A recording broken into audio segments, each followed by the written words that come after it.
이제 괜찮냐라고 힘들지 않아라고 문자 보내보면 힘들어 죽겠다 이렇게 딱 반말해요. 근데 이제 밑에 달리는 말이 성경책 많이 보고 싶어요.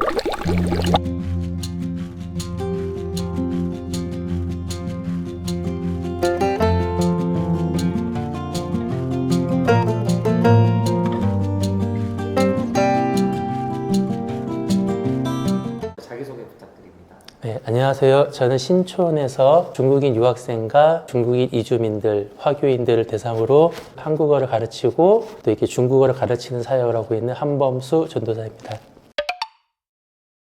26살에 이제 처음으로 제 어머니로부터 이제 중국 유학에 대한 권유를 받았고, 그리고 나서 중국 유학 갔다가 한국에 돌아와서 직장 생활을 하는데 문득 이제 하나님께서 이런 마음을 주시더라고요. 내가 너를 그러려고 중국 보낸 것이 아니다. 그러니까 이제 그런 마음을 이제 제가 받고 나서 이제 31살에 이제 다니던 회사 그만두고 이제 중국으로 자비랑 선교를 이제 가게 되었습니다.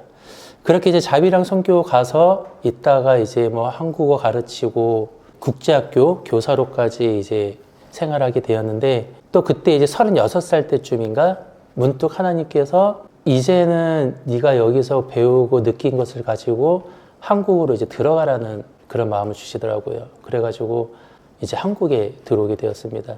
자연스럽게 신대원에 들어가게 됐고, 그리고 이제 신대원에 들어가서도 이제 다시 선교를 나가려고 하다가 제가 이제 그때 이제 홍대와 강남역 이쪽에서 중국어 스터디를 이제 몇 개를 운영하고 있었는데, 생각보다 이제 중국어를 배우고자 하는 사람도 많고 또 한국에 온 중국인 유학생도 많고, 이제 그러다 보니까 하나님, 스터디 카페와 같은 교회를 운영하면서 복음을 전해도 참 재미있겠네요. 그때 이런 독백을 했던 것 같아요. 또 때마침 이제 여기 이렇게 자리가 하나 나왔던 거예요. 그래서 이제 이런 여러 가지의 요소들이 합쳐져다 보니까 자연스럽게 여기서 이제 한국어와 중국어를 가르치고 있는 그런 교회를 개척하게 된 것 같습니다.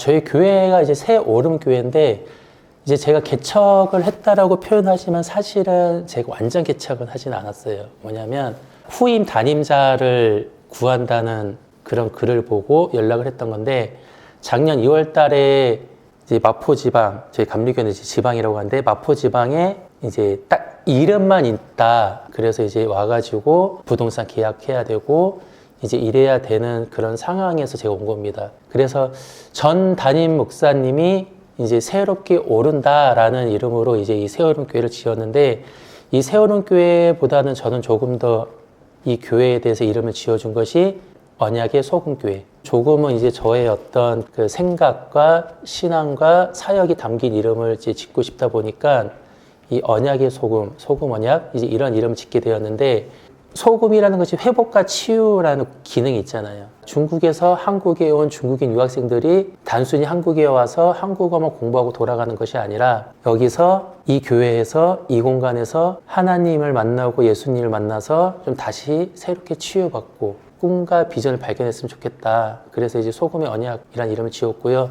또 이 소금의 언약이라는 한국어가 중국어로는 옌이라고 해요. Y-A-N.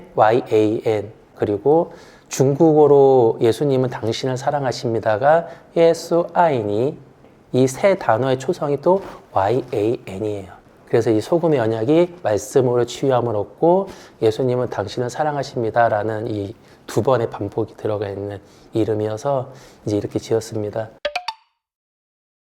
저희 교회가 하고 있는 사역은 좀 여러 가지를 많이 했었습니다. 작년에는 그 감리교 신학대학교 신학대학생들을 상대로 중국어를 가르쳤고, 네, 그리고 이제 토요일 날에는 어린이 중국어 교실, 그리고 이제 그 온라인 중국어 성경 공부 교재를 이제 또 제가 만들어서 배포를 했습니다.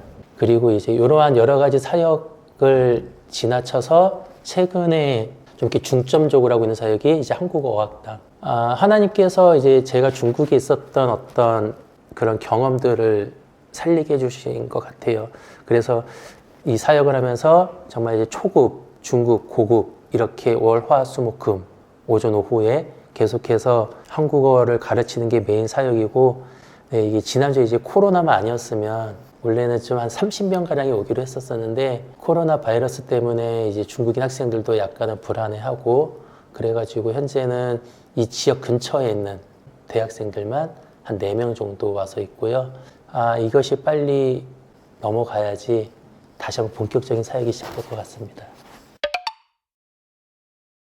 뭐 어찌됐든 완전 100% 개척은 아니었기 때문에 개척 창립 예배란 이름으로 예배를 드리면 안 된다라고 하셔가지고 제가 지인들만 이렇게 불러서 새 출발 예배를 작년 6월 1일 날 했습니다. 그래도 정말 기억에 남는 첫 예배가 바로 그냥 저 혼자 여기를 이제 처음 계약하고 그때는 바닥도 완전 세멘 바닥이었고 아무것도 없었거든요. 그냥 거기서 이제 저기 뒤에 강대상에 의자 하나 놓고 그 의자 위에다가 이제 십자가 올려놓고 그리고 이제 저 혼자 여기 앉아서 이렇게 예배를 드렸는데 그때 딱 기분이 하나님께서 범수 나이스 약간 이렇게 하시는 느낌. 범수야 잘했다. 그리고 힘내봐라. 진짜 그런 딱 느낌이었던 것 같아요. 가장 기억에 나는 자매는 한동안 이제 저희 가족끼리만 예배를 드렸어요. 그런데 이제 어느 날 제가 카카오톡방에 이제 신촌 중국인 교회라는 이런 오픈 톡방을 만들었는데 그 톡방을 통해서 이제 한 청년이 온 거예요. 이게 큰 교회, 그런 교회가 아니라 자기는 목회자와 조금 밀접하게 지내면서 성경 공부를 하고 싶다. 그래가지고 온 자매가 이제 이 장란이라는 자매가 있어요. 그래서 이 장란 자매가 그렇게 와가지고 제자 훈련하고 있고 성경 공부하고 있고 그리고 이제 지금 이제 코로나 바이러스 때문에 이런 아르바이트생들이 중국 갔다가 많이 못 돌아오고 있는데 지금 월화수목금토일 계속 혼자 이제 그렇게 아르바이트를 하고 있는데 이제 괜찮냐라고 힘들지 않아라고 문자 보내보면 꼭 반말해요. 힘들어 죽겠다 이렇게 딱 반말해요. 근데 이제 밑에 달리는 말이 성경책 많이 보고 싶어요. 그러니까 하나님께서 그때 제가 정말 저랑 제 아내랑 이렇게 사람이 잘 모이지도 않고 힘들어할 때 하나님께서 저희를 위로해 주시려고 보낸 성도인 것 같아요. 그래서 가장 귀하고 또 정말 순수하게 믿고 있고 딸같이 잘해주고 싶고 란자매가 가장 기억에 남을 것 같아요. 한국 이런 어떤 사회는 이미 이런 다문화 가정을 받아들이고 또 그들을 위한 어떤 한국 어학당 이런 것들이 좀 활발하게 진행을 하고 있고 또 실제로 그렇게 많은 혜택을 이제 누리고 있는데 교회는 아직까지 그런 시대만큼 외국인들 사역을 받아들이고 있지는 않는 것 같아요. 한국에 들어와 있는 중국인 숫자가 20만 명, 그러니까 2016년 통계로 20만 명인데 그렇게 많은 중국인이 들어와 있는데 정작 중국어 예배라던가 중국어인들에게 대해서 관심을 돌리고 있는 교회는 대학가에 있는 교회. 그러니까 이제 이런 것들을 보면은 조금은 더 적극적으로 하면 좋을 것 같은데 아직까지 이방민족 또 국내에 들어와 있는 타 문화권에게 좀 이렇게 힘을 들여서 전도해야겠다라는 것을 못 느끼는 게 아닐까 하는 이런 조심스러운 이제 개인적인 견해가 있습니다. 중국인 유학생들을 만날 때 꼭 비단 중국인 유학생뿐만이 아니라 외국인 유학생들을 만날 때 공통적인 마음가짐이 될 것 같습니다. 뭐냐면 끝까지 사랑하기, 버리지 않기. 이렇게 중국인들을 이렇게 많이 만나요. 만나다 보면 그러니까 저는 이제 한국어 가르쳐 줄게 아니면 또 친구할래? 이제 이렇게 먼저 접근을 해요. 그러면은 적지 않은 중국인 유학생들의 대답이 전도하시려고요? 교회세요? 딱 이렇게 대답을 하는 거예요. 근데 이제 그 말인즉 이미 많이 만나봤다. 그리고 이제 그 말하는 그 뉘앙스가 호의적이지가 않았습니다. 그러니까 역시 이제 제가 그 안에 있는 것까지는 모르겠지만 그러한 상황들을 이제 이렇게 반복하면서 느꼈던 것이 얘네들이 이 청년들이 이 유학생들이 받은 상처가 있구나. 근데 이제 그런 청년들을 만나다 반복되다 보니까 내가 이렇게 호의를 했었을 때 이 청년들이 좀 튕긴다라고 이렇게 내가 물러서 버리면은 이 청년들에게는 상처가 될 수 있겠구나. 그리고 정말 순수하게 한국인 친구를 만나고 싶었는데 이 사람은 전도하려고 나에게 목적을 가지고 접근한 것이다. 그것이 틀린 것은 아니지만 어찌됐든 그들 입장에서는 상처가 될 수 있겠다는 생각이 들더라고요. 그래가지고 제가 어느 순간부터 속으로 다짐했던 것이 관계를 맺기 시작한 중국인 청년들이나 중국인들은 이렇게 제가 복음을 전했을 때에 튕겨낸다고 제가 이들을 뭐 버리거나 관계를 끊는 것이 아니라 끝까지 처음과 똑같이 끝까지 계속 관계를 맺으면서 좋아해주고 사랑해주고 관심을 가져줘야 되겠다, 이런 것을 제가 느꼈고, 동시에 이런 것이 이들에게 다가갈 때 필요한 어떤 마음가짐이 아닐까 생각해 봅니다. 저희 세오름 교회에는 뭐 모든 세상에 있는 작은 교회들이 비슷비슷하겠지만 동역자가 필요한 것 같아요. 제가 만나는 학생들이 20대 초반도 있다 보니까 이런 청년들은 저랑 나이 차이가 이제 20이 넘게 나거든요. 그러니까 저는 아무리 젊게 이 청년들에게 다가가려고 하더라도 때로는 이제 좀 이렇게 거리감을 청년들이 느끼는 것 같아요.